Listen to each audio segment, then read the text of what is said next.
भारत की पहली घायल बीमार पक्षियों के लिए निशुल्क बाइक एम्बुलेंस सेवा दिल्ली एनसीआर में ये सेवा विद्यासागर महाराज जी के आशीर्वाद से संचालित है। आ गया जो सुनता जीवों की करुण पुकार। आ गया विद्यासागर जीव दया परिवार।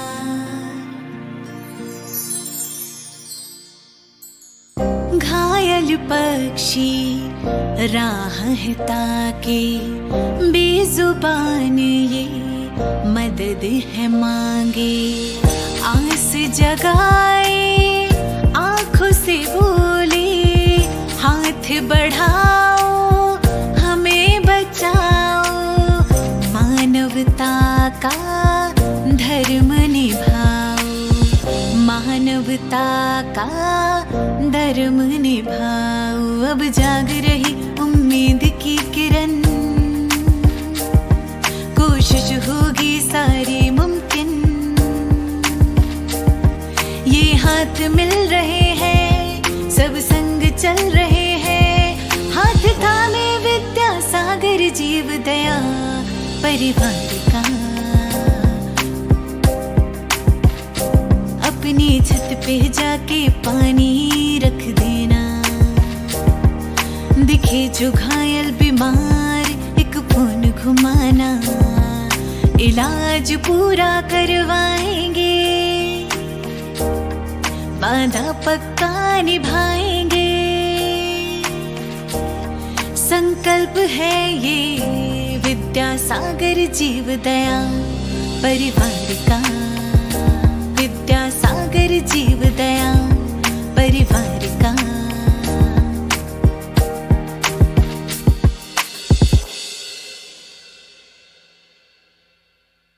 बोएगा वो काटेगा, ये जग कर्मों की खेती है।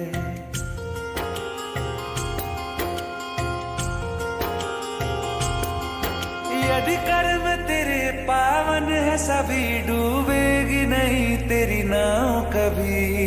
तेरी बाह पकड़ने को दूसरे के दुख को अपना दुख माने, मानवता की पहचान बने। ये शुरू करा है ना, बहुत मुश्किल है, बहुत मुश्किल है। भाई भैया ने बात कही कि एम्बुलेंस तो लोग इंसानों के लिए तो होती है, जीवों के लिए तो एम्बुलेंस कभी बनी नहीं।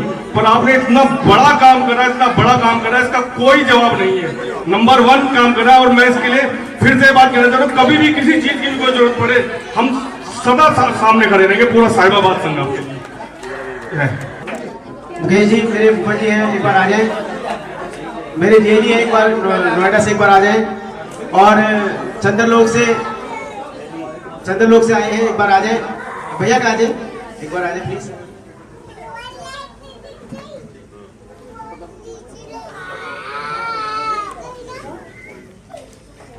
और आप लोगों ने, और ये अवनीश भाई है, मैं इनसे मिलवाना चाहता हूँ। जो आगे आप डॉग शेल्टर देख रहे हैं वो अवनीश भाई का ही है, जो 3 टांग पर कुत्ता है, जो रोड पे एक्सीडेंट हो गया है, किसी ने एसिड फेंक दिया, किसी ने मार दिया। उन कुत्तों की सेवा करते हैं। लंबे समय से हमारे संपर्क पिछले 4 साल से थे। और उसके बाद हम लोगों ने जब पहली बार मिले तो पहली बार मिलते के साथ ही हम लोगों ने साथ में ये कर लिया। तो ये बहुत जीत है प्रेमी। मैंने जैसे कहा था कि जैन ही नहीं, ये अजैन या कोई भी हो सकता है। भैया माथुर हैं, उसके बावजूद उनकी जो करुणा है जीवों के प्रति मैं जब देखता हूँ तो मैं भी उनसे कुछ सीखने की कोशिश करता हूँ कि सच में ऐसी चीजें पॉसिबल हैं।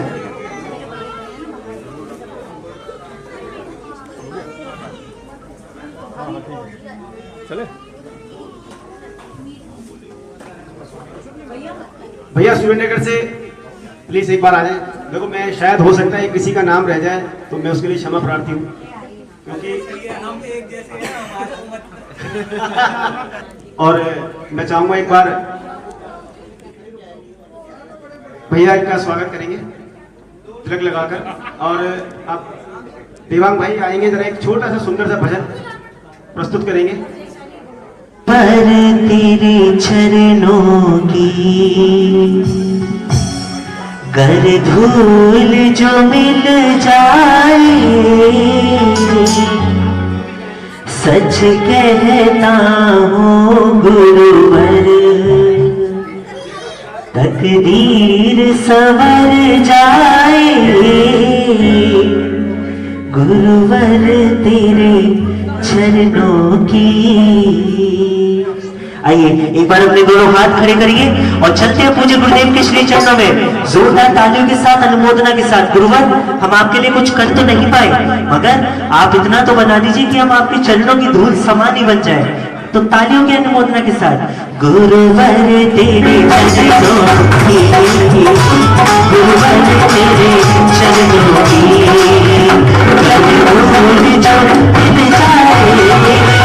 गुरुवर तेरे चरणों की, गुरु तेरे चरणों की। आगे तक कहने के लिए है। अब जो बच्चे होंगे या हमारे बच्चे जो आगे हैं वो शायद आचार्य के दर्शन नहीं कर पाएंगे, ये हमारे लिए सौभाग्य का विषय है। तो उसी विहार को हम याद करते हैं। आचार्य श्री विद्यासागर महाराज की ऐसा विहार क्यों भला कर जाते गुरुजी, कर जाते गुरुजी, जो लौट करके आते नहीं। आचार्य जी ने ऐसा विहार किया, आखिरी विहार उस रात का, कि उस रात के बाद कोई विहार नहीं हुआ। पता नहीं उस रात ऐसा क्या हुआ जो आचार्य श्री के प्राण धीरे धीरे निकल गए। हिम्मत बहुत करी आचार्य श्री ने, किसी को बताया नहीं कि 3 दिन से समाधि पे थे, किसी को नहीं बताया। 3 दिवस से उन्होंने समाधि ले ली थी अंदर ही अंदर, लेकिन ये बात बाहर नहीं थी। ऐसा विहार क्यों भला कर जाते गुरुजी, कर जाते गुरुजी, जो लौट करके आते नहीं। भक्तों से दूर क्यों भला जाते हो गुरुजी, कर जाते गुरुजी, जो लौट करके आते नहीं। के ऊपर रही गुरुदेव की, क्योंकि अक्सर कोई भी धर्म के कार्य करने में, कोई भी पुण्य के कार्य करने में अक्सर रुकावटें जरूर आती है, लेकिन अगर लक्ष्य हमारा अच्छा हो तो रुकावटें हमारा कुछ नहीं बिगाड़ सकती। हमारा लक्ष्य सीधा होना चाहिए, क्योंकि टांग खींचने वालों को नहीं पता होता कि हाथ तो गुरुदेव ने पकड़ रखा है। उनकी नजर तो हमेशा टांग पर ही रहती है, उन्हें पता ही नहीं कि हाथ तो गुरुदेव ने और हमारे भगवान ने पकड़ रखा है। वो खींचते रहते हैं, गुरुदेव हमें ऊपर तक हमेशा उठाते ही रहते हैं। तो आचार्य गुरुवर विद्यासागर महाराज जी का असीम आशीर्वाद हम सभी पर है। जैसे सूरज की रोशनी, सूरज की तपन, सूरज के इतनी दूर होने के बावजूद भी हमको महसूस होती है, ऐसे गुरुदेव भी हमारे सिद्धशिला पर विराजमान है, लेकिन उनका आशीर्वाद, उनका एहसास हमें आज इस धरती पर भी हो रहा है, और हर पल हो रहा है, हर क्षण हो रहा है। ऐसे गुरुदेव विद्यासागर महाराज जी की जब भी हमने बात सुनी, जब भी उनके कथन सुने, उनकी राह पे चले, यही एक सच्ची श्रद्धांजलि अपने गुरुदेव के लिए हमारी होगी। और अब गुरुदेव के लिए केवल 4 लाइन, और ये हम सभी के ऊपर निर्भर है जो लाइनें हैं। जिंदगी दी है तो जीने का हुनर भी देना, पाँव बख्शे हैं तो चलने को ज़मीं भी देना। मैं तो गूंगा था, भाषा आपने सिखाई है, मैं तो गूंगा था, भाषा आपने सिखाई है। अब मैं बोलूंगा तो वाणी में असर भी देना, अब मैं बोलूंगा तो वाणी में असर भी देना। बोलिए आचार्य गुरुवर विद्यासागर जी महाराज की। देखिए, जब अभिषेक भाई ने छोटी सी शुरुआत करी थी, केवल बहुत छोटी सी बात में अपनी बात खत्म करूंगा। जब अभिषेक भाई ने छोटी सी शुरुआत करी थी केवल कबूतरों को बचाने की, तो मैंने इनसे कहा भैया छोटा सा दायरा ले लो, इतना बड़ा काम कैसे करोगे। बोला अक्सर ये कहता कि भैया काम तो बड़ा ही करना है, छोटा तो कभी सोचा ही नहीं दिमाग में। तो पहले अपनी दिल्ली को देखा, फिर एनसीआर को देखा, और अब ये गौशाला। मैं तो इसकी हिम्मत को, इसके जज्बे तक तो आपको पता है कि ये भाई केवल विद्यासागर जीवदिया परिवार चलाते हैं, लेकिन एक संस्था और भी इनके द्वारा चलाई जा रही है, और वो है तीर्थंकर दर्शन संघ।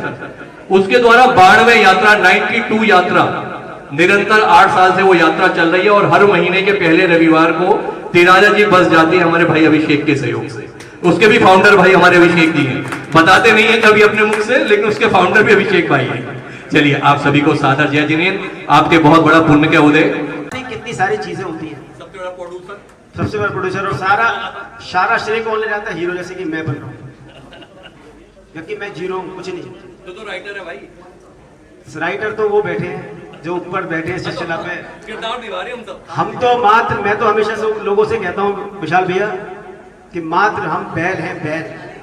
जो कोलू का बैल होता है जो खेत में जुतता है ना, हम तो मात्र बैल हैं जो खेत में अनाज उग रहा है, वह अनाज की अपनी उपज है। वह जो जमीन है वो जमीन की उपज है, जमीन की क्वालिटी है। हम तो मात्र बैल हैं, गुरुदेव जो चला रहे हैं हम लोग चल रहे हैं। इससे ज्यादा कुछ भी नहीं है। मैं दुनिया में ये चैलेंज करता हूं कि कोई भी व्यक्ति चाहकर भी अगर कुछ करना चाहे वो नहीं कर सकता बिना अपने गुरु के आशीर्वाद के। मैं समझता हूं गुरुदेव को अगर समर्पित अपना जीवन करना है तो जो बताया है उस मार्ग पे चल पड़ो, वो जीवन उनके प्रति समर्पित हो जाए। तो जैसे मैं भी बता रहा था कि हर सक्सेस के पीछे मात्र जो हीरो दिख रहा है वो नहीं होता है। पिक्चर हिट हो रही है या सब कुछ अच्छा चल रहा है, उसके पीछे बहुत सारे लोग हैं। जैसे कि जो लोग आप लोग हमें सहयोग करते हैं, जैसे रोहित भैया आए हुए हैं सूर्यनगर से, हमेशा आप बताओ भैया क्या करना है। हर चीज पैसे से भी चलती है।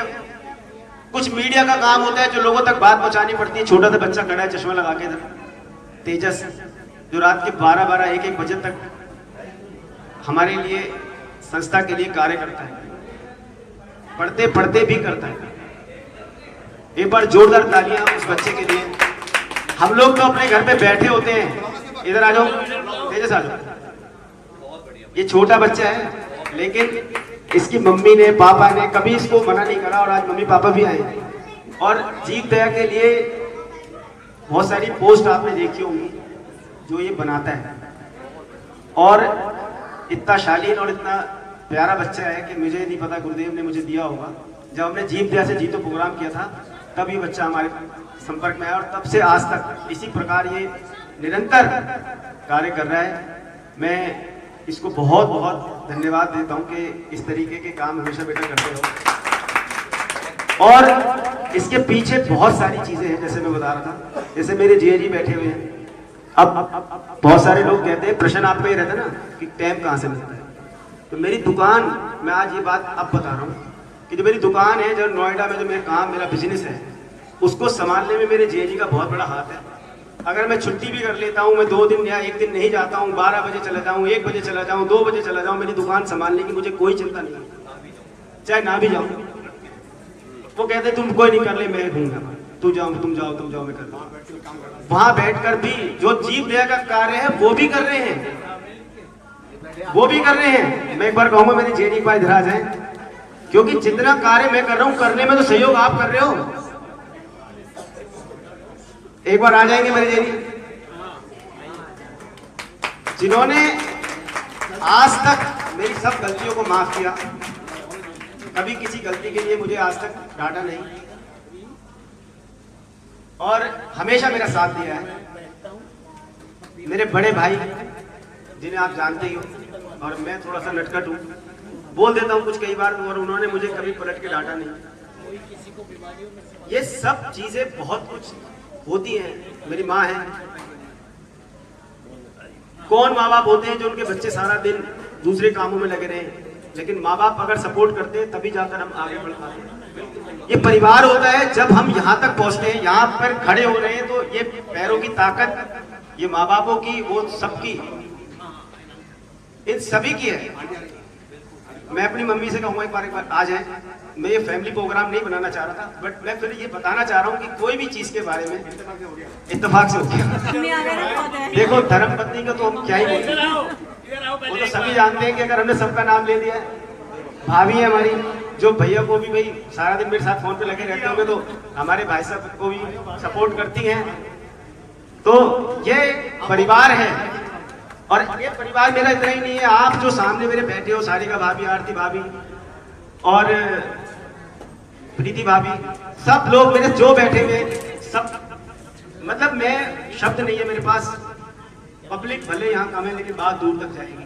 अब मेरे गुरुदेव सुन रहे हैं कि उन्होंने जो मुझे आशीर्वाद दिया, जो हम आचार्य से आशीर्वाद लेके आए थे, गुरुजी से 15 मिनट हमसे चर्चा हुई, 20 मिनट।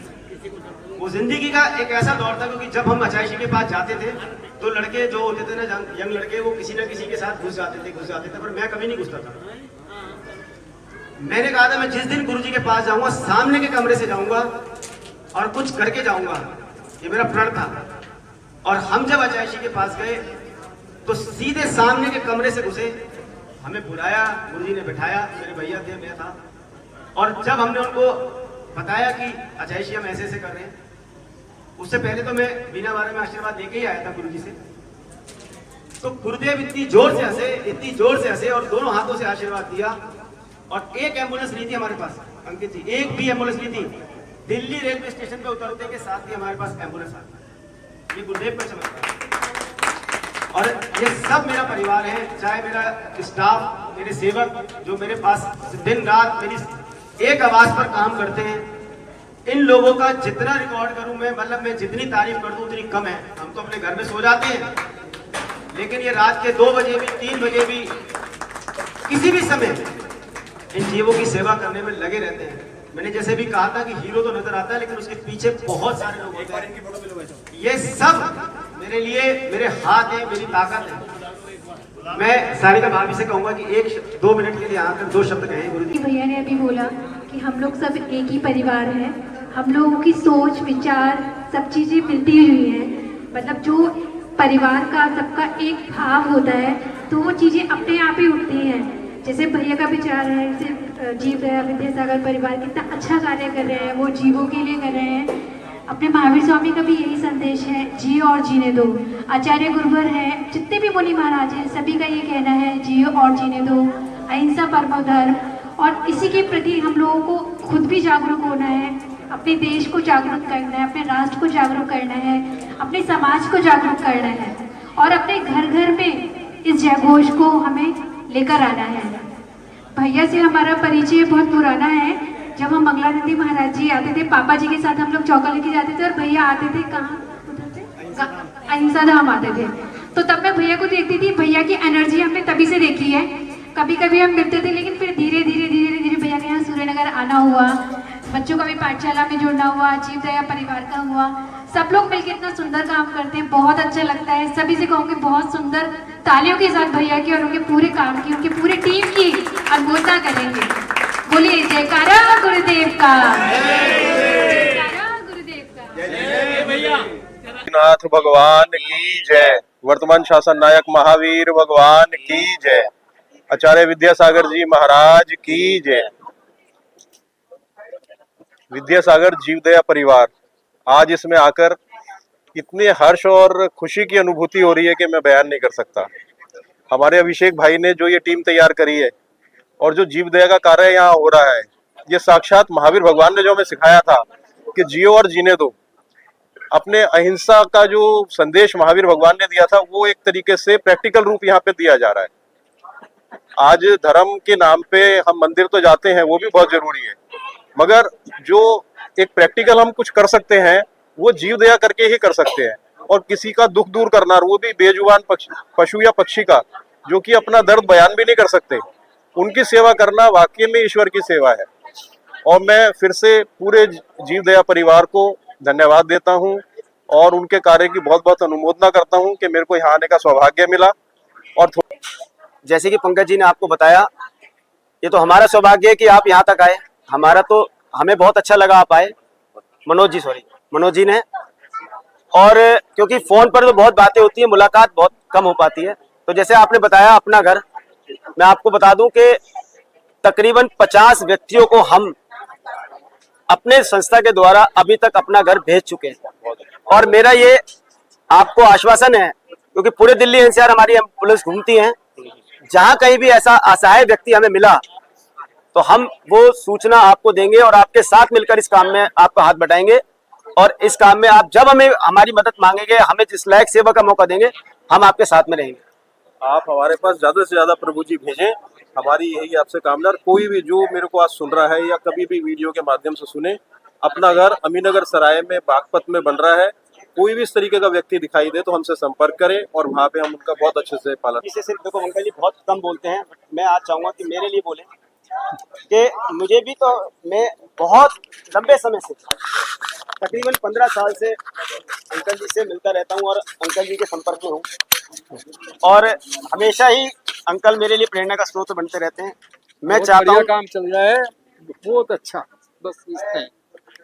बहुत बहुत धन्यवाद।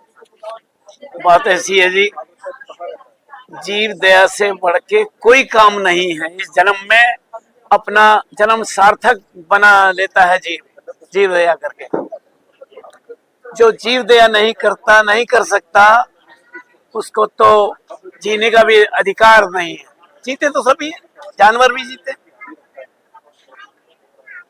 उसको तो अपने आप ही मोक्ष की प्राप्ति शुरू हो जाती है। ये शुरू आता है जैसे दो नए होते हैं, एक व्यवहार एक निश्चय, तो ये व्यवहार हमारा शुरू हो जाता है मोक्ष मार्ग के लिए। इससे बढ़िया और कोई काम नहीं है इस जन्म में। तुमने तो अपनी जिंदगी लगा दी है, हम तो आपको देख के बहुत इंस्पायर होते हैं। सभी को जय जिनेंद्र। देखो मेरे याद है जब 4-5 साल पहले, 5-7 साल पहले अभिषेक जी से मेरी बात हुई थी। उस टाइम केवल विचार था, एक भी एम्बुलेंस नहीं थी, और ये दोनों भैया फोन करके ना फायर एम्बुलेंस को बुलाते थे और कबूतर वगैरह भिजाते थे। तो धीरे धीरे विचार बढ़ा और करते करते एक एम्बुलेंस, 2 एम्बुलेंस, 3 एम्बुलेंस, आज 5-7 एम्बुलेंस है। आप देख रहे हैं 15-20 स्टाफ हैं, और आज आचार्य श्री के आशीर्वाद से इतनी बड़ी हमारे पास ये सेवालय भी तैयार हो गया है। तो तिरंज उसके लिए है, मतलब इलाज के लिए अगर बनाया है ना, तो ये सब तैयार हो गया है। मैं अभिषेक भाई से एक बात और कहना चाहता हूँ कि अगर कुछ ऐसा करें कि हर व्यक्ति को ऐसा कुछ प्रेरणा दे कि हर व्यक्ति अपने जीवन में एक गाय को गोद ले ले। गाय को गोद लेना मतलब ये कि गाय जब वो दुधारू गाय नहीं रही, दूध लेने तक सब पालते हैं। जब तक अमित जी, जब तक दूध मिलेगा सब पालेंगे। जैसे ही गाय ने दूध देना बंद कर दिया, कोई नहीं पालेगा। जब वो गाय असहाय हो गई, जैसे ही वो गाय असहाय हो गई, उस असहाय गाय को वहां से उठा करके यहाँ लाना, उसका इलाज कराना, अगर बीमार है तो चोट लगी है तो, और इलाज से लेकर जब तक वो उसका जीवन चलेगा, उसके मरने तक और उसकी अंत्येष्टि तक सारा खर्चा उस व्यक्ति से लिया जाए जो व्यक्ति गौशाला में एक गाय को गोद ले। जैसे हम सारी उम्र के लिए मंदिर में शांति धारा, अभिषेक, महादेव का अभिषेक, ये सब करते हैं, ऐसे ही काम ये भी करें कि एक गाय को गोद ले ले, एक व्यक्ति गाय को गोद ले ले अपने जीवन में, और उसकी राशि बता दी जाए कि राशि ये रहेगी। उसके वहां से पिकअप करने से लेके और गाय की अंत्येष्टि तक का सारा खर्चा उसके माध्यम से होगा।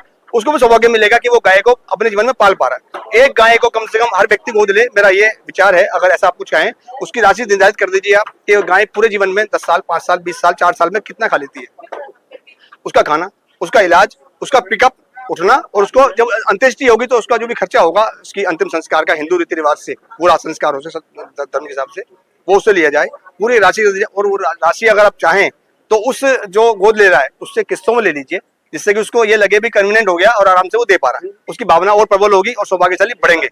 तो मेरा ऐसा मानना है कि 1 साल के अंदर कम से कम 151 गाय यहाँ पे आ जानी चाहिए। इस तरीके से अगर आप ऐसे भावना बनाएंगे तो मुझे अच्छा लगेगा। ऐसा आप कीजिए, मतलब मेरी ये एक पर्सनल राय है आपको, तो गाय को गोद लेने का जरूर आप कॉन्सेप्ट बनाइए। गाय को गोद ले लें हर व्यक्ति, तो जैन, अजैन, हिंदू, शर्मा, गुप्ता कोई भी हो, एक गाय को अपने जीवन में गोद अवश्य ले। गोद लेना मतलब ये कि गाय जब दूध नहीं दे रही है तो कौन पालेगा, तो उसको गाय को पालने के लिए गाय को गोद ले। बस ये मेरा विचार है। अगर ऐसा हो सकता है तो आप जरूर विचार करें। जय जिनेंद्र। अगर आप ऐसा कहते हैं तो हम आज इस काम का शुभारंभ करते हैं। बहुत बढ़िया। अगर कोई भी व्यक्ति गाय को गोद देना चाहता है तो 1,11,000 उसकी साल भर की राशि रहेगी, नहीं जीवन भर की इसकी 1,11,000, चाहे वो कितना भी खाए, कितना भी पिए, कितना भी इलाज हो, कितना भी कुछ भी हो, कितना भी जिए, जब तक उसके प्राण जाने के बाद भी, और अगर उसके वो गाय 6 महीने के अंदर मर जाती है किसी भी कारणवश, तो उस व्यक्ति ने, जिस व्यक्ति ने 1,11,000 रुपए दिए, वो दूसरी गाय पर हम उसको ट्रांसफर कर देंगे। हम वो गाय दूसरी उसको डोनेट कर देंगे, उसको हम चारा चलाएंगे, उसका हम लालन पोषण करेंगे। मगर एक गाय का जीवन, हम पूरे जीवन पर्यंत उसकी सेवा, उसकी दवाइयाँ, उसका रहन सहन, उसका डॉक्टर, हर चीज का हम लोग उसकी राशि कैसे लेंगे?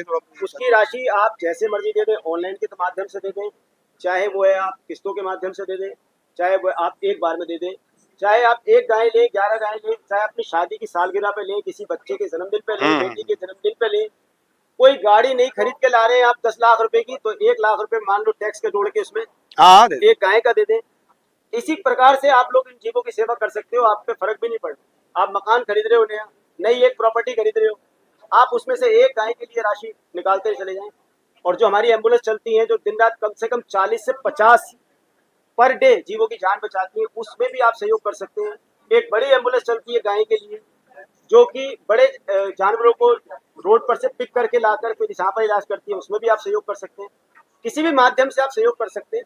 यह आपका ही परिवार है और आपको यहाँ पर सहयोग करना है। तो मैं तो यही कहूँगा कि आप एक गाय जैसे कि उनकी गाय देव की, जैसा कि आज यहाँ पे हम सबका बहुत परम सौभाग्य है, अमित जी और अभिषेक जी के माध्यम से यहाँ पे हम सब लोग जुड़ पाए और इतना बढ़िया कार्य इन्होंने शुरू करा है। इतने समय से फ्री बाइक एम्बुलेंस और 2 एम्बुलेंस पशुओं के लिए भी रखी, एक बड़ी और 4 छोटी एम्बुलेंस हैं। जितने भी त्रियंच गति के जीव परेशानी में होते हैं, एक्सीडेंटल होते हैं, तकलीफ में होता है, उन सबका उपचार करना, उन सबको अस्पताल तक पहुंचाना और अब अपना निजी एक उनका उपचार केंद्र खोलना, हर प्रकार के पशु पक्षियों के लिए, हर प्रकार के पशुओं के लिए, ये हमारा परम सौभाग्य है।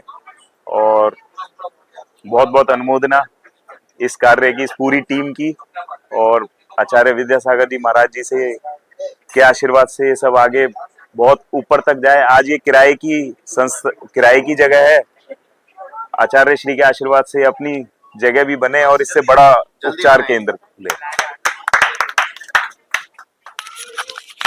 मैं मुकेश जी से एक बार को निवेदन करूंगा, मेरे फूफा जी हैं, तो मैं जी काम कर रहे हैं। ऐसा काम करना अपने लिए तो ऊपर तो सभी खर्च करते हैं, पर जो जीवों की बचाने के लिए, जो दूसरे जीवों को बचाने के लिए सोचता है, ये बहुत बड़ा काम है। वैसे हमारे लिए जरा सा भी कुछ हो जाए तो कोई हमें हॉस्पिटल लेके जाता है, पर इन बेजुबान के लिए कौन सोचता है। इनके लिए बहुत बहुत आभार, ऐसा जो ये सोचते हैं। सुंदर और शुभ कार्य के लिए जीव दया परिवार को बहुत बहुत हार्दिक शुभकामनाएं और बहुत ढेर सारी बधाइयां। हम लोग पूरे सूर्यनगर पाठशाला टीम से भी और जितने भी हम लोग सब यहाँ पर हैं, हम उनको ढेर सारी बहुत सारी बधाइयां देते हैं। मैं चाहूंगा कि आरती भाभी भी 2 शब्द कहें, वैसे बोलती नहीं है, कहती है मैंने बोलती बट आज बोलेंगी। इनका भी बहुत, देखो मैं आपको ये बता दूं कि हमेशा जीवों के प्रति इनकी भी बहुत करुणा रहती है और साइलेंट होकर सपोर्ट करना ये इनकी आदत है। जब भी कभी कोई सपोर्ट करते हैं तो ये कहते हैं किसी को बताना नहीं। मतलब ये एक ऐसे साइलेंट हेल्पर है जो बेजुबानों के लिए, चाहे डॉग्स के लिए, बहुत सारी, मतलब कि कभी भी कोई जीव हो तो हमेशा उसके लिए तत्पर रहती है। और हमेशा मैंने बहुत करीब से देखा है कि जीवों के प्रति बहुत कम लोग होते हैं जो इतना ज्यादा सोचते हैं।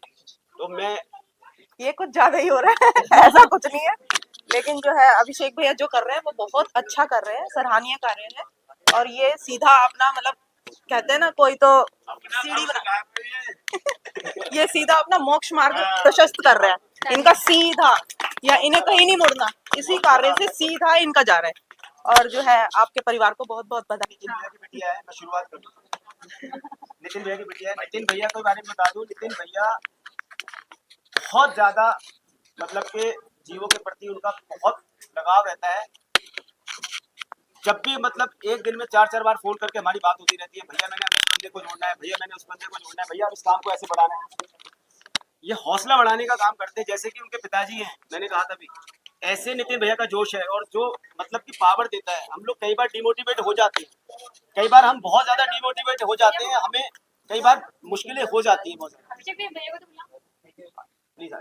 जिनके बारे में बता रहा हूं, तो कई बार बहुत सारे डिमोटिवेट हो जाते हैं, बहुत से लोग हमें नीचे गिराने की कोशिश करते हैं। होता है, जब आप कहीं चलते हैं रास्ते में तो कांटे आते हैं और उन कांटों को निकालने का काम नितिन भैया करते हैं। कई बार मेरे साथ मुझे समझाते हैं, छोटा भाई समझ करके मुझे, और मुझे उस टाइम पर बहुत गर्व महसूस होता है कि मुझे ऐसे भाई भी, और तो उनकी बिटिया है, मैं और गुरुजी से जुड़ी हुई है। मैं चाहूंगा कि वो भी आचार्य श्री के लिए चाहे 2 शब्द जरूर। संत शिरोमणि आचार्य गुरु शेखर विद्यासागर जी महाराज की जय। मैं जीवदया परिवार से जुड़ी थी। जब मेरे स्कूल में एक बंदर घायल था, तब मैंने जीवदया परिवार वालों को फोन किया था, अभिषेक अंकल को फोन किया था, और फिर इन्होंने उसका रेस्क्यू किया था। फिर उसका इलाज हुआ था। फिर एंड में पता नहीं क्या हुआ उसका, लेकिन इलाज तो उसका हुआ था। तभी से मैं जीवदया से जुड़ी थी। फिर पापा को भी बताया था, पापा तो जुड़े हुए थे पहले से। तो मेरा पहला रेस्क्यू अभी तक का तो वही रहा है। Thank you. और मैं चाहूंगा कि सारिका भाभी भी अपने बारे में 2 शब्द कहें। ऐसे सब ऐसे करते हैं फिर। प्लीज। महाराज की जय। आज विद्यासागर महाराज की प्रेरणा के स्रोत से हम लोगों ने ये विद्यासागर जीव दया परिवार एक आप सभी के साथ हम एकत्रित हुए हैं यहाँ पर और इस गौशाला को हमने संचालित किया है। मैं चाहूंगी कि हम लोग इसी तरीके से अपना कार्य निरंतर करते रहें और अपनी सेवा देते रहें। आप लोगों का सहयोग और आप लोगों का साथ हमें सब चीज कार्य में चाहिए आपके साथ। धन्यवाद। महाराज की जय।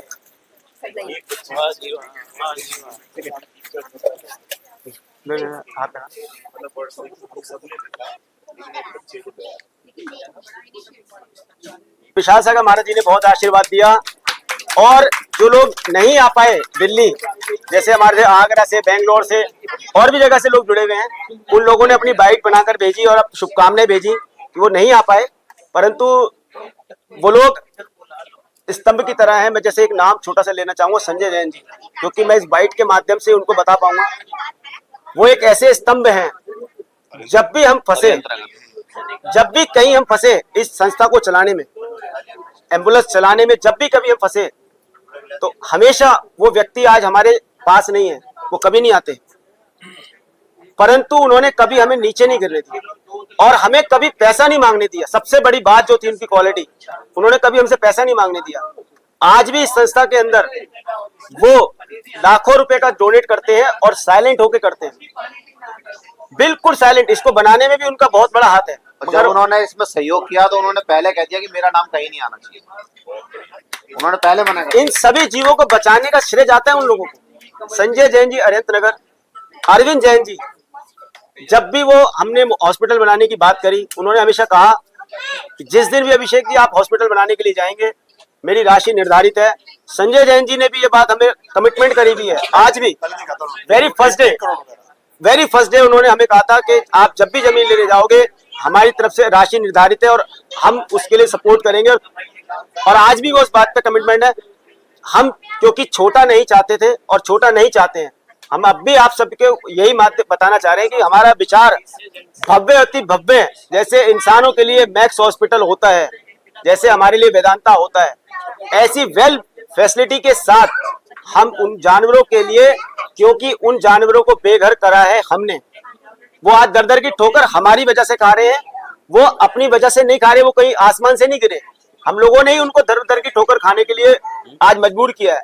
जो इस पीछे शेड के पीछे जो जानवर पड़े हैं बेसहारा, उनको उनका जो आज दुर्गति है वो हम ही है। तो हमारा भी कम से कम इतना फर्ज तो बनता है कि हम उनके लिए कुछ बेहतर कर सके। तो हम बड़ा और खूब बड़ा भव्य अति भव्य एक हॉस्पिटल का निर्माण करेंगे और आप सबके साथ मिलकर करेंगे, और एक दिन हम इससे बड़ा प्रोग्राम करेंगे। और जब हम उस मुझ पे खड़े होंगे, ये भी मेरा आपसे सबसे वादा है ऑन कैमरे। हाँ, संघ की जय। मैं इन बच्चों को जन्म देने की अधिकारी हूँ, लेकिन इनके पिता के समान विद्यासागर महाराज जी ने इन्हें मार्ग दिखाया। हमेशा उनका आशीर्वाद इनके ऊपर बना।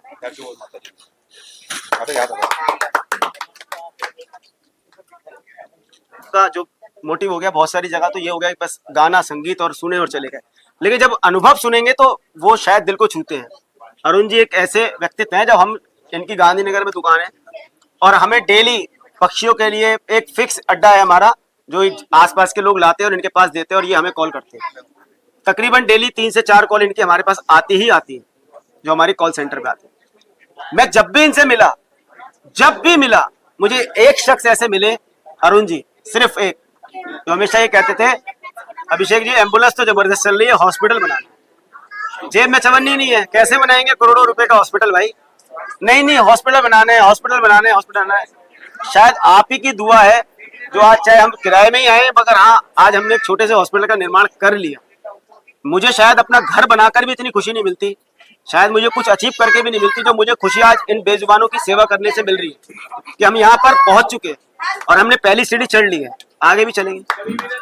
मेरा मन से एक वो है कि अस्पताल बनना चाहिए। पीछे लाल किले से मैंने बोला था, आप भी थे साथ में, और जो ये आप दोनों भाई कर रहे हो काम, बहुत बढ़िया काम है। और ये दिल्ली के अंदर तो बहुत एनसीआर में खूब अच्छी तरीके से फेमस हो चुका है कि भाई ये काम अभिषेक जी और अमित जी कर रहे हैं, बहुत अच्छा कर रहे हैं। अरुण जी और अंकित जी भी कर रहे हैं। वो तो परिवार में, हम तो परिवार में ही है, पर आप ये, और ये काम बहुत बढ़िया हो रहा है। हाँ, और आगे भी वहीं से बैठे बैठे और ये कंप्यूटर उनके पास मोटर मार रहे हैं। और ये हॉस्पिटल बहुत जल्दी बनेगा, 3 साल के अंदर अंदर बन जाएगा।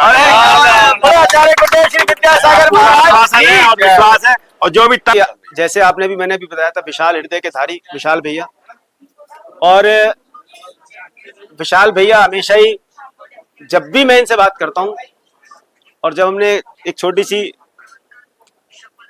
बस की शुरुआत की थी तो मैं इनके पास ही गया था। पहले मैंने कि भैया चलो हमने एक काम करते हैं, लोगों को तीर्थ वंदना कराते हैं, क्योंकि शुरू से दिमाग में खुरापात तो रहती थी कुछ करेंगे तो तो कह रहे बस ले जाएंगे, कैसे करेंगे। मैंने कि नहीं भैया बस लगाएंगे, और वो बस चली तो ऐसी चली। आज हमारी 92 यात्रा तो कंटिन्यू मतलब तिजारा की हो चुकी है। वो बीज आज वृक्ष बन चुका है, और अन्य जगहों की जो यात्राएं कराई है वो तो अलग है। गुरुदेव के दर्शन करा दिए 6-7 तो मैंने ये सब उससे ये बात समझी कि देखो हम कोई बीज लगा दें अच्छा तो अच्छा फल देता है।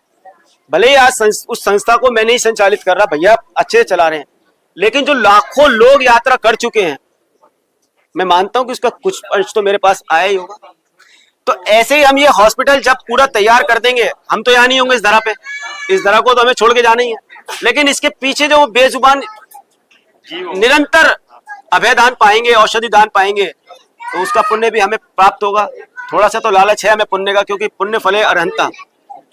नाम छाती लात माला माइक के लिए तो हम नहीं करते, ना करेंगे, भगवान कभी कराए भी नहीं। हमारा मोक्ष मार्ग प्रशस्त हो, इसी भावना के साथ हम इस जीव दया के कार्य को करते हैं। मैं विशाल भैया से कहूंगा कि 2 शब्द जरूर बताएं अनुभव के। आचार्य गुरुदेव विद्यासागर जी महाराज की जय। देखिए तो मैं थोड़ी देर पहले अपनी भाई के लिए बोल के चुका हूँ कि छोटे पैकेट में बड़ा धमाका, और ये धमाका पता नहीं हर साल नया नया करता ही रहता है कुछ ना कुछ। और मैं हमेशा कहता हूँ भाई जब समय कहाँ से आता है इतना, क्योंकि देखिए कुछ भी कार्य करने के लिए समय का होना बहुत व्यवस्था है। 24 घंटे में हम लोग ये तंदुरुस्त अपना समय व्यर्थ करते हैं, और ये अपने समय को सार्थक करता है। ये जीवों को बचाना, पक्षियों को बचाना, सच में ही दूसरे की पीड़ा को देखकर अपने आंखों में आंसू आ जाएं तो इससे बढ़िया इंसान जीवन में कोई नहीं हो सकता। और ये कार्य हमारे भाई अभिषेक जी पूरे रात दिन बाखूबी कर रहे हैं, उनकी टीम इस कार्य को बाखूबी निभा रही है, पशु पक्षियों की पीड़ा को कम कर रही है। मेरी यही मंगल शुभकामनाएं अपने छोटे भाई के लिए कि जीवन में वो इसी तरह से अपने कार्य को करते रहें। इस जन्म को तो वो अपना सुधार ही रहे हैं, साथ साथ पता नहीं कितने जन्मों को वो अपने सुधार रहे हैं। आचार्य गुरुदेव विद्यासागर जी महाराज की जय। भैया कहाँ गए? चलो ले ले बेटा। समाज आप सब लोगों को बहुत बहुत धन्यवाद कि आप लोग हमारी प्रेरणा का और हमारी जो ये एनर्जी सेवा में एक भागीदार है, और हम सबको एक जिसे कहते हैं कि पूरी शक्ति देते हैं कि ये मिशन आगे बढ़ता रहे, और आगे भगवान ने चाहा तो हम लोग और भी हमारी सेवा और बड़ा करेंगे, ये सेवा और बड़ी होगी। बिल्कुल, बहुत बहुत शुक्रिया आपका, आज आने के लिए बहुत बहुत धन्यवाद। निखिल भैया को बोलूंगा 2 मिनट के लिए आना है। नितिन भैया बताएंगे इनके बारे में। शुरू से अब तक जुड़े रहे हैं, इनको बस एक बार फोन करके मैसेज करना होता है कि ये काम हो रहा है, और अभिषेक भाई और अपना जीव दया परिवार या कोई भी XYZ कहीं पे भी कुछ भी, इनके फादर साहब भी और ये भी जो मर्जी जैसे मर्जी है हर तरीके से समर्पित हैं। ये भाई साहब सबको नितिन और भाई की वजह से नितिन नहीं, भाई नहीं, ये अमित भाई और अभिषेक भाई की मेहरबानी है, हम सब लोगों को एक दूसरे में जोड़ रखा है। वाले वो पीछे बैठे गुरुदेव विद्यासागर महाराज, ये सबको मिलाने वाले तो वही हम लोगों को, नहीं तो हम एक दूसरे से कैसे मिलें? भाई साहब को सिर्फ मैसेज करना होता है, और मैसेज करते के साथ ही काम ओके डन, डिनाई या कुछ पूछना कुछ भी नहीं, ओके डन, ओके डन। आज भी आपने दवाइयों के लिए क्या बोला है? दवाइयों के लिए निखिल भाई के भाव ये थे कि यहाँ पे जो दवाइयाँ लगे जैसे लगे वो आप बताएं, तो जो दवाइयाँ हो सकेंगी भाई साहब ज्यादा से ज्यादा यहाँ पे करेंगे। इनके भावों की बहुत बहुत अनुमोदना। एक आप कुछ 2 शब्द। आचार्य श्री विद्यासागर महासाहब की जय हो। ये हमारा वो भाग्य है, मेरे को शुरू से ही गायन से बहुत लगाव था। नितिन भाई ने जैसे मुझे बोला, मैं कहा नितिन भाई जैसा बोलो वैसा हो जाएगा, और ये सब आप लोगों की मेहरबानी है कि आपने हमें इस लायक समझा कि हम लोग कुछ सेवा कर पा रहे हैं। गौ माता की जय जिन भोजी, जय जिन भोजी। जय जिन साथियों, संभव भाई हमारे साथ हैं जो निरंतर हमें जीव दया के लिए अपना सहयोग प्रदान करते हैं, और आज से नहीं, जब कभी हम बकरे लेने गए तब इन्होंने सहयोग किया, और हमेशा हमारे साथ कंधे से कंधा मिलाकर चले, और अनेकों जगह से लोगों को प्रेरणा दे करके जीव दया में सहयोग करने के लिए उनको प्रोत्साहित करते हैं और हमेशा जीव दया के लिए लोगों को प्रेरणा देते हैं। मैं संभव भाई से दिल को बहुत दिल से धन्यवाद देता हूं कि आप जब इसी हमने ये एम्बुलेंस शुरू करी थी तो सबसे पहले संभव भाई थे जिन्होंने खुद अपने दुकान पर पोस्टर छपवाए, अपने लड़कों को, दुकान के लड़कों को जगह जगह भेजा, पोस्टर लगाए, खुद अपने आप गए पार्कों में, हॉस्पिटल के बाहर, गुरुद्वारे के बाहर, खुद जा के पोस्टर लगाए और आज उनके साथ और सहयोग के साथ हम इस हॉस्पिटल को बना पाए। इसीलिए इसी तरह हम आगे बढ़ते रहे निरंतर, यही सबका साथ। जय जय जी।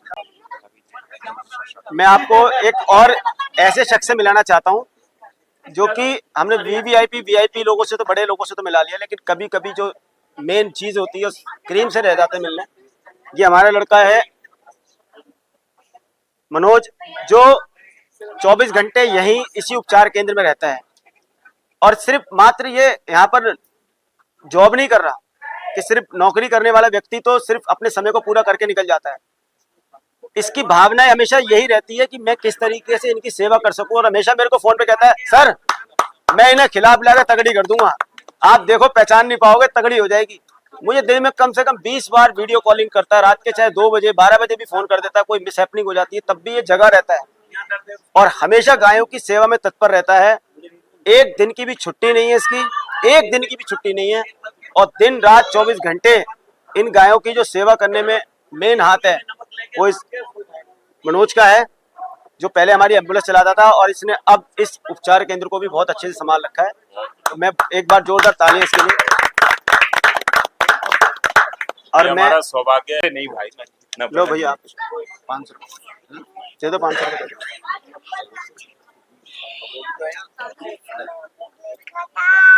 जय मैं तेजस जैन। मेरा मानना ये है कि सारे बच्चे जो भी देख रहे हैं सब फोन तो चलाते ही है, जबकि मैंने फोन का सही उपयोग करा है। मैं अभिषेक अंकल के साथ जुड़ा हुआ हूँ। मैं विद्यासागर जीवदया परिवार की सारी ज़्यादातर वीडियो एडिट करता हूँ और अपना जो मैं फ़ोन देखता हूँ उसकी जगह विद्यासागर जीवदया परिवार की सारी ही वीडियो एडिट कर देता हूँ और एक अच्छे काम से भी जुड़ रहा हूँ। तो ऐसा करके हम फ़ोन का एक अच्छा उपयोग भी कर सकते हैं। नहीं, ये बहुत अच्छी बात बताई, एक बहुत मोटिवेशन बात है कि किसी भी चीज़ का इस्तेमाल गलत और सही हम कैसे कर सकते हैं। उसने जो अपने समय, जैसे कि पढ़ाई में भी अच्छा है, तो जो पढ़ाई से समय बचता है उसके अंदर जो उन्होंने उपयोग लगाया अपना, इन्हें जीवों की जान बचाने के लिए जो प्रेरणादायक वीडियो वगैरह बनाता है उसके माध्यम से लोग जागरूक होते हैं। तो ये एक अच्छा बात है, बताइए कि आप लोग भी जो बच्चे सुन रहे हैं इस वीडियो को, वो भी अपने फ़ोन का इस्तेमाल इसी तरीके से करें कि हम कहीं किसी की हेल्प कर सकें। बहुत बढ़िया और बहुत बहुत आशीर्वाद इसको, बहुत बढ़िया। केंद्र साथियों, विद्यासागर जीवदया परिवार ट्रस्ट आज आपको अपने उपचार केंद्र में लेकर आया है और गायों की सुरक्षा यानी कि इलाज करना तो एक बेहतर विकल्प है ही, परंतु ये बीमार ना पड़े इसके लिए हम क्या करें और ये बीमार क्यों पड़ती है, आइए जानते हैं हम अवनीश भाई से, जो हमारे मित्र हैं और काफी समय से गाय और डॉग्स के लिए कार्य करते हैं। और इस जैसे कि ये गाय है, अब ये हमारे पास केस आया था, तो इसमें क्या प्रॉब्लम्स आती है, किस कारण से ये इतनी ज्यादा प्रॉब्लम में आती है? अभिषेक भाई, गायों के बीमार होने का मुख्य कारण होता है उनका कूड़ा करकट खाना और प्लास्टिक खाना। जो हम लोग अक्सर रोडों पे देखते हैं कि गाय कूड़ा खा रही है या प्लास्टिक खा रही है, वो प्लास्टिक इनके पेट में धीरे धीरे जमा होता जाता है, जिसके कारण इनका पेट में कई तरीके की मेडिकल प्रॉब्लम्स खड़ी हो जाती हैं, पेट में अफारा हो जाता है और कुछ कुछ स्थितियों में फूड पॉइजनिंग तक हो जाती है, जिसके कारण ये पैरालाइज हो जाती हैं और इस स्थिति में आ जाती हैं। तो इसका एक सॉल्यूशन मेरे अनुसार ये है कि सब लोग, एक समय था जब सब लोग अपने घर में से एक दो रोटी जो है निकाल के गायों के लिए, किसी भी जानवर के लिए रखा करते थे, तो वो प्रैक्टिस दोबारा से शुरू होनी चाहिए। और ये जिम्मेवारी नागरिकों की भी है और सरकार की भी है कि जो सड़क के किनारे जो कूड़ा फेंका जाता है, लोग वो कूड़ा ना फेंके, खासकर पन्नियां ना फेंके, उससे वो पन्नियां जाएंगी सीधे इनके पेट में और इनकी जो दुर्दशा होगी उसके जिम्मेदार हम लोग ही होंगे, डायरेक्टली या चाहे इनडायरेक्टली। तो वो ना करें और जब भी किसी गाय को देखें, मतलब बीमार हालत में देखें, तो उसको तुरंत जो है कोशिश करें कि जल्दी से जल्दी किसी उपचार केंद्र में भेजा जाए। जैसे कि हमारा भी उपचार केंद्र है गाजियाबाद में, जिसको अभिषेक भाई और हम अमित भाई, हम तीनों जने हम मिलकर के इसको उसमें चलाते हैं और भी बहुत लोग जुड़े हुए हैं। तो इसी तरह के कोई भी अच्छा उपचार केंद्र जो आपके जानकारी में हो वहां भिजवाएं, ट्रीटमेंट करवाएं। तो ये बहुत जरूरी होता है। लेकिन एक नैतिक जिम्मेदारी, मॉरल रिस्पॉन्सिबिलिटी हमारी ये है कि हम लोग गंदगी ना फैलाएं, सड़कों पे कूड़ा करकट ना फेंकें। ये all over the world globally हमें कहीं देखने को नहीं मिलेगा, सिर्फ हमारे देश में ये चीज हो रही है कि इवन पढ़े लिखे लोगों को भी मैंने ये काम करते हुए देखा है। तो वो ना करें और जो है इनको खाना देना शुरू करें। सबसे बड़ी चीज, जरूरी चीज ये है कि हर घर से अगर 2 रोटी भी निकल जाए, 2 रोटी गाय के नाम से, 2 रोटी कुत्ते के नाम से, तो इनको कूड़े में जाने की जरूरत नहीं। जैसे कि अवनीश भाई आपने बताया कि गाय के लिए बताया कि रोटी निकाली जाए, कहीं ऐसा तो ये नहीं होता कि हम अतिशयोक्ति कर जाते हैं, जैसे कि गाय हमें उन्हीं किसी विशेष दिनों पर याद ही आती हो, जैसे कि अमावस की रात है या फिर श्राद्ध वाले दिन होते हैं। तो जैसे इंसान के लिए फूड होता है, इंसान के लिए खाने लायक चीजें, जैसे कहते हैं कि दूध के ऊपर नमक नहीं खाना चाहिए, और हमारी खाने की प्रक्रिया है, क्या जानवर को हम लोगों ने इस तरीके से नहीं ट्रीट कर लिया कि हमारे घर में जो बासी बचा है, जो जैसा बचा है, बस गाय को खिला दो, या फिर अब मेरे पापा की बरसी आ गई तो मैं इनको पूड़ी खिला दूं, हलवा खिला दूं। तो क्या इनका बॉडी का जो स्ट्रक्चर है, अंदर का जो स्टमक है, क्या वो इन सब चीजों को एक्सेप्ट कर पाता है? बिल्कुल बिल्कुल, ये आपने बिल्कुल ठीक बात बोली है। इसका मुख्य कारण तो ये है कि जो इंसान कोई दान पुण्य कार्य भी करता है, ऐसी क्रियाएं करता है ना, तो उसके पीछे भी उसका अपना स्वार्थ छिपा होता है। तो वो निस्वार्थ अगर खाना खिलाए तो ये हालत ना हो। दूसरी चीज, जो श्राद्धों में या इस तरीके की जो कुछ ऐसे विशेष दिन आते हैं जहां पर कि ये लोग बाहर निकल के पूड़ियां खिलाते हैं, घी में तली हुई पूड़ियां होती हैं। घी ना कुत्तों को हजम होता है ना गाय को, और तुरंत पेट में गैस्ट्रिक प्रॉब्लम्स क्रिएट होती हैं, पॉइजनिंग होती है और ये मर जाते हैं। तो सिर्फ अपना ही मत देखें कि हाँ आपको किसी ब्राह्मण ने कह दिया या फिर किसी ने कह दिया कि जो कि कहा भी गया, उसमें झूठी बात नहीं है कि इतनी पूड़ियां तली हुई पूड़ियां जो है वो इतनी कुत्तों को खिलाई जाए, कौवे को खिलाया जाए, गाय को खिलाया जाए। लेकिन इसके पीछे कुछ साइंटिफिक बेस भी तो देखो कि क्या वो जानवर उसको पचा पाएगा? वो नहीं पचा सकता, उसकी बॉडी डिजाइन ये। कौवा पूड़ी खाता है क्या? कौवे को खिलाने के लिए कहा गया। तो वो चीजें लोग करते हैं और बहुत भारी मात्रा में लोग ये करते हैं, जो मैंने लोगों करते हुए देखा है। और उसका नतीजा होता है कि ये तो खा लेती है बेचारी, लेकिन इनके पेट में भी गैस्ट्रिक प्रॉब्लम होती है और कुत्तों के पेट में भी गैस्ट्रिक प्रॉब्लम होती है। मतलब ये है कि मैं ये समझता हूँ कि अगर आपको अपने पितृ खुश करने हैं, तो मुझे लगता है कि जिसके अंदर हम कहते हैं कि हिंदू रीति रिवाज के हिसाब से, तो कि इसके अंदर एक गाय के अंदर कितने लाख करोड़ों देवी देवता हैं, तो अगर 33 करोड़, तो 33 करोड़ देवी देवता हैं, तो अगर हम ये सोचें कि जिस 33 करोड़ देवी देवता जिसमें समाहित हैं, अगर हम उसको पूड़ी खिलाकर मार रहे हैं, तो कौन सा पितृ खुश हो जाएगा? देखो कौन सा पितृ खुश हो भाई, जाएगा? पता है क्या होता है? पूड़ियां, तली हुई पूड़ियां ऐसी चीज है, सिर्फ जानवर ही नहीं, इंसान भी अगर रोज खाना शुरू कर दे तो उसका पेट भी खराब हो जाए। ये डॉक्टर कहते हैं, क्लिनिकली प्रूवन है ये चीज। तो जो जिसकी एनाटॉमी मेटाबॉलिज्म है ही नहीं ऐसा जिस जानवर का, उसको पूड़ी तली हुई खिलानी क्यों है? पूड़ी की जगह कुछ और खिला दो, रोटी खिला दो, चारा खिला दो। मैं कहता हूँ जो इनका भोजन है उसके अनुकूल भोजन आहार दो, इनको चारा खिला दो श्राद्धों में, तो भी वही पुण्य प्राप्त होगा। आप लोग जानते हैं कि शुगर जिसको होती है उसके लिए मीठा, और जिसको बीपी होती है उसके लिए नमक जहर होता है। उसी प्रकार आप किसी पंडित के कहने पर या किसी तांत्रिक के कहने पर या अपने भला करने के लिए, लक्ष्मी प्राप्ति के लिए, इन बेजुबानों के साथ में जो अनजाने में, मैं ये भी नहीं कह रहा कि आप जानकर, अनजाने में जो इनके साथ आप दुर्व्यवहार कर रहे हैं, जिसके कारण कि आज यहाँ पड़ी है, उसका उदाहरण है ये। क्योंकि इसके साथ भी ऐसा ही हुआ था कि अमावस्या की रात में इसको बेहिसाब पूड़ियां खिलाई गई, जिसके बाद इसकी कंडीशन बिगड़ती चली गई, इसको फूड इन्फेक्शन हुआ। आज इसको कम से कम 25 दिन हो गए यहाँ पर सरवाइव करते हुए। हम इसको मशीन पर खड़ा करते हैं, फिर इसके साथ प्रॉब्लम होती है। इसका कारण क्या है ये आप जानते हैं। तो मेरा तो सबसे निवेदन है कि इसमें जागरूकता लाएं। अगर जीव दया का, अगर आपको किसी को, आपको लगता है कि मुझे अपने पितृ खुश करने हैं, आपको लगता है अपनी देवी देवता खुश करने हैं, आपको लगता है कुछ दान करना है, तो जैसे कि अवनीश भाई ने बताया कि जिसका जो फूड हो आप उसको वो खिलाएं, तो वो आपको दुआ भी देगा और आपके पितरों तक भी, और आपके देवी देवताओं भगवान तक, और मैं कहता हूं आपको मोक्ष की भी प्राप्ति हो जाएगी। लेकिन उसके फूड को ध्यान में रखते हुए आपके कारण ऐसे जीवों को रोड पर सरवाइव ना करना पड़े, उन्हें कष्ट ना झेलना पड़े, क्योंकि इनकी वेदना बहुत है। ये दर्द भी नहीं कह पा रहे, इनके पेट में इतनी इतनी पन्नी जमी हो चुकी है। आप अगर रोड पे पन्नी के साथ में कोई खाने का सामान फेंकते हैं तो इस बात का विशेष ध्यान रखें कि जैसे आप घर में समोसा लाते हैं तो समोसा प्लेट में रखकर और उस रैपर को जो है कूड़ेदान में डाल देते हैं, ऐसे अगर कभी रोड पर पन्नी अगर आप खाना डालते हैं तो उस खाने को सिर्फ डालें, उस पन्नी को अपने साथ ले जाकर किसी डस्टबिन में थ्रो कर दें। छोटी सी जागरूकता है, कोई बहुत बड़ा काम नहीं है। आपकी पन्नी छोड़ जाने से ये पन्नी भी खा जाती है, क्योंकि इसको पता नहीं है कि पन्नी अलग करनी है। खाने के साथ इन्हें पता नहीं चलता कि पन्नी चबा जाती है, और इस कारण से ये इनके पेट में इतनी पन्नियां जमा हो जाती है। तो आई रिक्वेस्ट फॉर यू, आप आई होप आप समझेंगे और इसको आगे फॉलो करेंगे। और ये वीडियो सिर्फ हमने एक अवेयरनेस पर्पज से बनाई है, क्योंकि सड़कों पे जो हो रहा है नेग्लिजेंस की वजह से या लैक ऑफ अवेयरनेस की वजह से, वो तो हमें पता है, लेकिन उपचार केंद्र में आने के बाद इनकी क्या स्थिति होती है वो भी समाज को दिखाना बहुत जरूरी है। आपको देख सकते हैं जैसे एक गाय है, ये सब वही है जिनकी स्थिति ये एक टाइम पे हष्ट-पुष्ट थी, स्वस्थ थी बिल्कुल, और हेल्दी कंडीशन से देखो क्या हालत हो जाती है इनकी। और ये सब चीज सिर्फ इंसान के कई बार ऐसा होता है कि वो बेचारे अपना दुख नहीं बयान कर सकते, लेकिन उपचार केंद्र में आने के बाद देखिए यहाँ पे क्या स्थिति होती है। दिन रात सेवा लगती है यहाँ पे, और निरंतर इनका तब बहुत कड़ी मेहनत होती है, तब जाके बाद ही खड़े हो पाते हैं, और कई तो बेचारे नहीं भी बच पाते। और जैसे कि हम आपको थोड़ा सा दिखाएंगे कि देखिए कितनी दवाइयाँ लगती हैं यहाँ पर, कि ऐसा नहीं है कि सिर्फ इंसानों के लिए ही, ये पूरी मेडिसिन हैं जो यहाँ पर लगती हैं, जो दवाइयाँ हैं।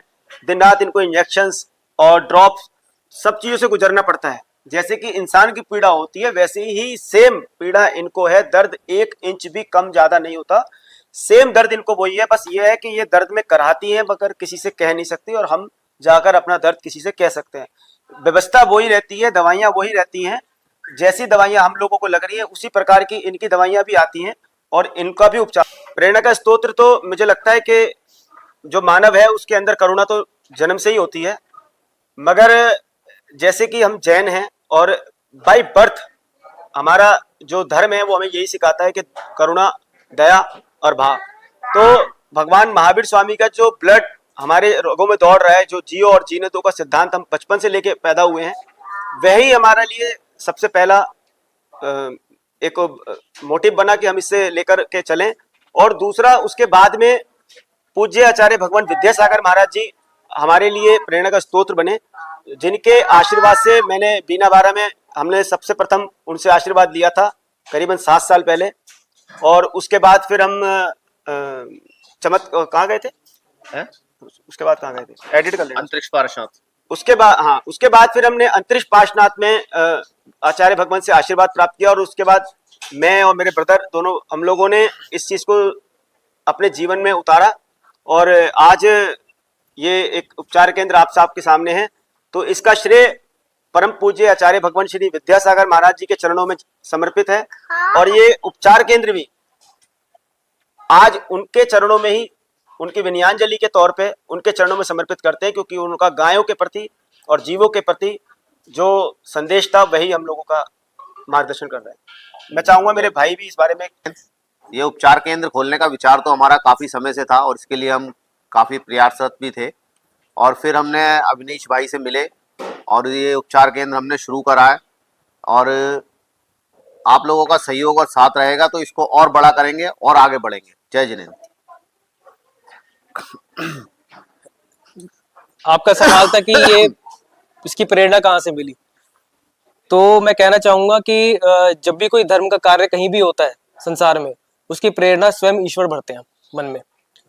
तो ये प्रेरणा अभिषेक भाई और अमित भाई के मन में गुरु महाराज ने भरी है पहले से, और हमारे अंदर भी जो है ये दैविक कृपा से शायद आए, नहीं तो हम लोग तो कुछ भी नहीं है, और हम भी सांसारिक व्यक्ति हैं, हम भी ये करते हैं। लेकिन शायद भगवान की कोई कृपा थी हमारे पे, कि अच्छी दृष्टि हुई कि हम लोगों के मन में इस सेवा में हम लगे, भगवान ने लगाया इस रास्ते पे हमें। ये हमारा पुण्य कर्म है। हाँ, ये हमारा पुण्य कर्म है, या पूर्व जन्म पर पुण्य का कुछ फल होगा। और इनका ये जो बेसहारा जानवर होते हैं, इंसानों के लिए तो बहुत व्यवस्था है, पर जानवरों के लिए कहीं व्यवस्था हमारे देश में अनफॉर्चुनेटली नहीं है। तो इसकी एक नींव रखने में हम कहीं एक हमारी एक भूमिका छोटी सी है, तो इसके लिए मैं बहुत सौभाग्यशाली समझता हूँ हम सबको। और बस ये है कि ये चलती रहे, सेवा ऐसी चलती रहे। और इसमें मैं यही कहूँगा कि समाज का भी एक योगदान बहुत बहुत ज़रूरी है। समाज के लोग आगे आए, इस मिशन में जुड़े, और एक नैतिक जिम्मेदारी, एक मॉरल रिस्पॉन्सिबिलिटी ये भी है कि जहाँ रह रहे हैं कुछ नहीं कर सकते तो अपने आसपास के जीवों का ध्यान रखें, उनको खाना दें, उनका ख्याल रखें, बीमार पड़े तो उनका उपचार करवाएं। और दूसरा सबसे बड़ी बात, एक चीज और अपने भी बात बड़ी है, हम भी आप लोगों के बीच के ही लोग हैं, हमारे भी परिवार है, हमारे भी बच्चे हैं, हमारी भी फैमिली है। हम लोग कोई ऐसा नहीं है कि हमें आप लोग अलग तरीके से ट्रीट करते हैं। कई बार हम देखते हैं कि लोगों का देखने का नजरिया बदल जाता है, बट ऐसा नहीं है कि हम भी नॉर्मल लाइफ है, पिक्चर देखना है, घूमना फिरना है, अच्छा पहनना है, ओढ़ना है। हम लोगों की लाइफ भी एक नॉर्मल लाइफ ही है। हमारे अपने बिजनेस है, हम अपने काम धंधे करते वक्त ये काम कर रहे हैं, तो ये नहीं है कि आप लोग भी ऐसा काम नहीं कर सकते। आप लोग भी ऐसा काम कर सकते हो अपने बिजनेस को और अपनी फैमिली को देखते हुए। बस थोड़ा सा हमें अपने आप को जागरूक करना है, बस इतना ही है। और बाकी मैं सबसे एक कहूंगा कि एक बार सेवा में एक पार्टिसिपेशन करके देखिए, अपने हाथों से सेवा करके देखिए, वो अनुभव बहुत अलग होता है, वो बहुत आध्यात्मिक अनुभव होता है। लोग महाकुंभ जाकर के स्नान कर रहे हैं कि ये कि हमारे पाप धुल रहे हैं। एक बेसहारा जानवर की, गाय की, किसी की जीव की अगर सेवा करके देखिए 100 कुंभ नहाने के बाद। जैसे कि ये गाय आप देख रहे हो ना, तो ये इस गाय की अगर आप सेवा कर रहे हैं तो 100 कुंभ नहा लिए। आप सही बात कह रहे हैं। और मैं चाहता हूं कि आप विद्यासागर जीवदया परिवार ट्रस्ट के सेवालय में आए, यहाँ पर आए और देखें किस प्रकार के उपचार यहाँ पर चल रहे हैं। और मैं आशा करता हूँ कि आप यहाँ पर जरूर आएंगे, विजिट जरूर करेंगे। और मैं आप सभी का बहुत बहुत धन्यवाद देता हूँ कि आपके सभी लोगों के सहयोग से ये चीज सुचारू रूप से चल रही है। जय जिनेंद्र। जय जिनेंद्र। जय जिनेंद्र।